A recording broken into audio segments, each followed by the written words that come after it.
months ago, I did a video about shed sticks, just telling you why you might use a shed stick for weaving on a small loom, something like this, and what you might look for in a shed stick, depending on what equipment you're using.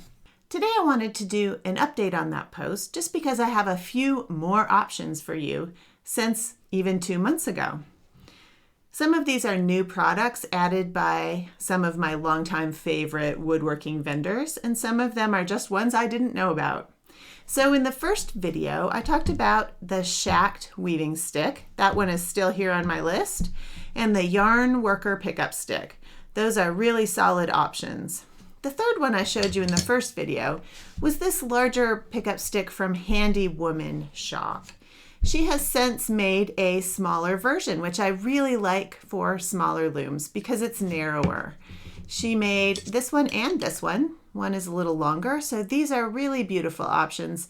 They work great. They have beautiful tips. These narrower versions are really a great option for small looms. I showed you this shed stick in that first video, and I said I didn't know who made it. I couldn't remember.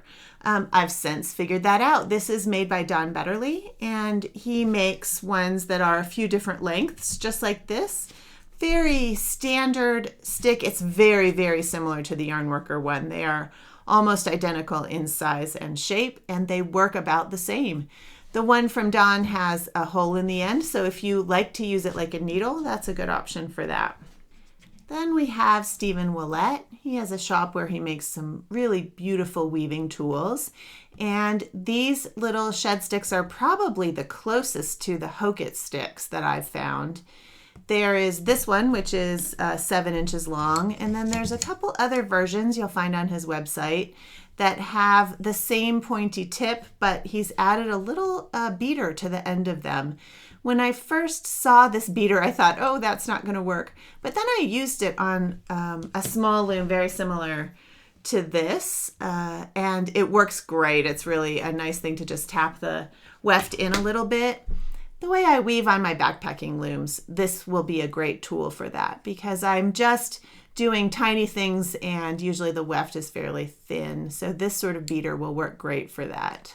This would not be probably your only beater, but it would be a great thing to use as you go along, and then you may have to use one that's a little heavier to pack things in permanently. Then this last option I was so pleased with. This is made by Thomas Creations. They have a shop called Threads Through Time on Etsy, and they make a beautiful tapestry fork that I really love. A lot of really small ones and bigger ones, and their small tapestry fork is actually my favorite. It's the one I take backpacking with me. But this is a super beautifully made shed stick. Also really smooth, nice point on it. It is about 8 inches long, and this will be another really standard shed stick I'll use a lot. So all 6 of these options are fantastic. They're all great choices. Just depends on which one you can get. The quickest, these 5 are made by smaller manufacturers, and if one of them isn't in stock, maybe another one will have some. This shacked one is probably more widely available around the world. So I hope that little update to the shed stick issue is a good one, and happy weaving!